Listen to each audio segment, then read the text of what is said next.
Bonjour et bienvenue sur un nouveau tutoriel consacré à Excel 2007.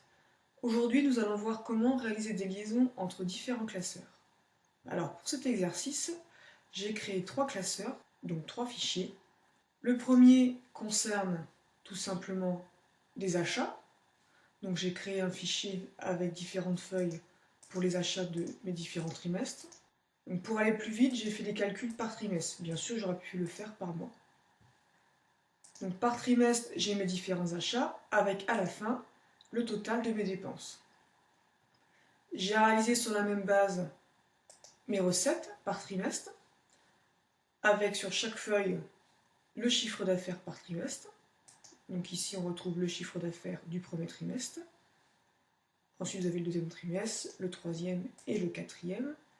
Et j'ai réalisé enfin un dernier fichier, un dernier classeur, qui va me permettre de calculer mon résultat net. Donc si on voit sur le corrigé de l'exercice, j'ai tout simplement réalisé une liaison pour calculer automatiquement le chiffre d'affaires par trimestre, les dépenses du trimestre, ce qui va me permettre de calculer ici le résultat net de mon année. Alors c'est très simple à réaliser, on va le faire ensemble. Il suffit en fait de sélectionner la cellule. Donc ici, je vais réaliser une liaison pour calculer automatiquement le chiffre d'affaires du premier trimestre. Je clique deux fois à l'intérieur de la cellule. Une fois que j'ai ce petit curseur qui clignote, j'insère le signe égal et je vais rechercher le chiffre d'affaires qui correspond ici à mon premier trimestre dans le fichier qui correspond aux recettes. Le chiffre d'affaires de mon premier trimestre, donc je fais attention de ne pas me tromper de feuille. Donc je clique sur premier trimestre, le chiffre d'affaires il est ici. Je clique une fois, on voit bien qu'il est sélectionné puisqu'ici vous avez des petits pointillés autour. Et j'appuie sur la touche Entrée. Et le chiffre d'affaires de mon premier trimestre s'est inséré ici tout simplement automatiquement. Je fais la même chose pour le deuxième trimestre. Donc je clique deux fois à l'intérieur de la cellule. J'insère le signe égal et je vais rechercher le chiffre d'affaires de mon deuxième trimestre. Je fais la même chose pour le troisième trimestre.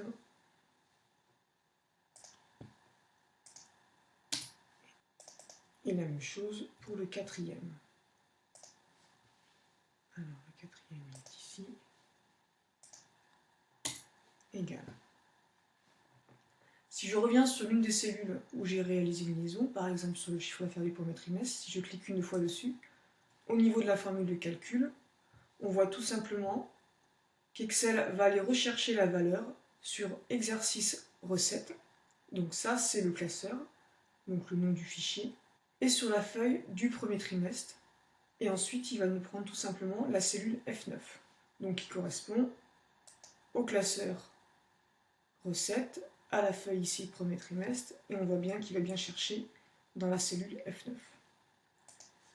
Pour les dépenses, c'est exactement la même chose. Je clique deux fois, j'insère le signe égal et je vais chercher dans mon classeur des achats les résultats. Égal, là on va aller chercher le deuxième trimestre.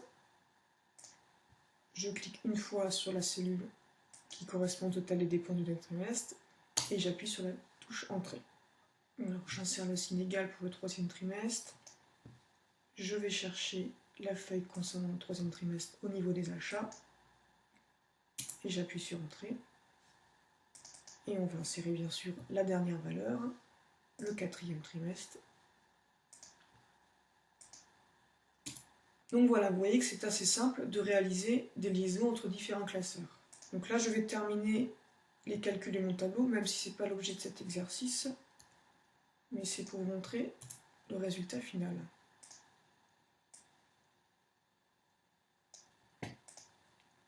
Pour ceux qui ne savent pas réaliser ce type de calcul, j'ai réalisé d'autres tutos expliquant comment réaliser des calculs simples. Somme, soustraction, division, etc.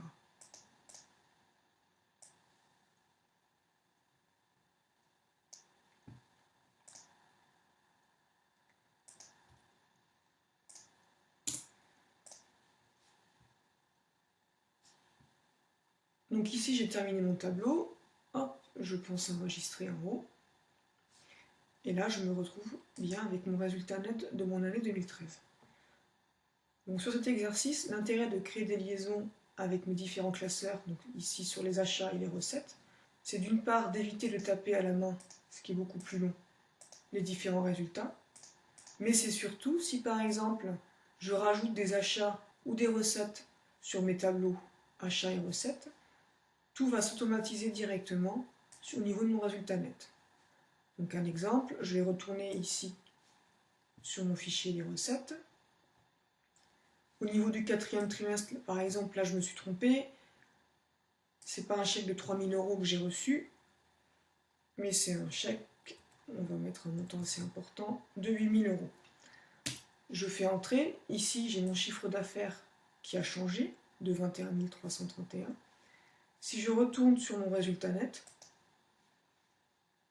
vous vous rappelez qu'à l'origine j'étais à 29 000 et quelques, je vois bien ici que mon chiffre d'affaires a changé, puisque le chiffre d'affaires du 4e trimestre ici a aussi changé. Donc voilà l'importance de créer des liaisons si vous faites tout simplement des calculs automatiques. Donc j'enregistre.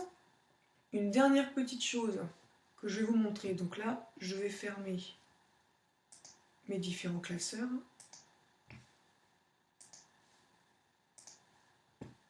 Pour aller jusqu'au bout de cet exercice. Donc je vais à nouveau ouvrir le logiciel Excel. Voilà. Donc on a vu ensemble comment réaliser des liaisons entre différents classeurs. Dans l'exercice que je vous ai montré, j'avais ouvert mes 3 fichiers en même temps et j'ai réalisé mes différentes liaisons pour pouvoir calculer un résultat net. On a vu en même temps que si je modifiais des achats ou des dépenses, mon résultat net se modifie automatiquement. Une fois que j'ai fermé ces différents documents, il se peut que suivant la configuration de votre logiciel, les modifications entre les liaisons ne sont pas activées. Alors je vais vous expliquer ce que ça veut dire.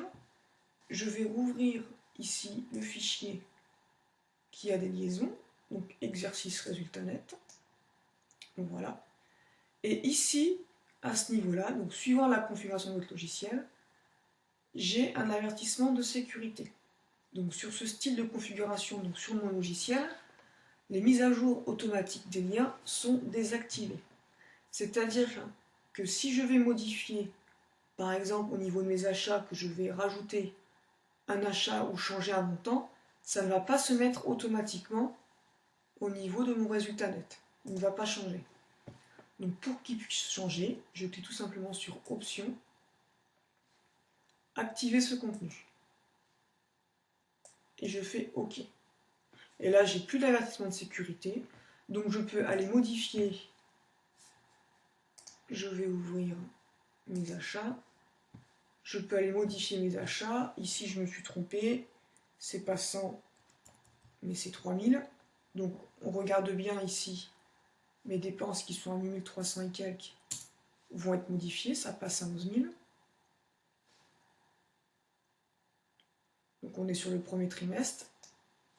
Et on voit bien ici que les dépenses de mon premier trimestre ont bien changé.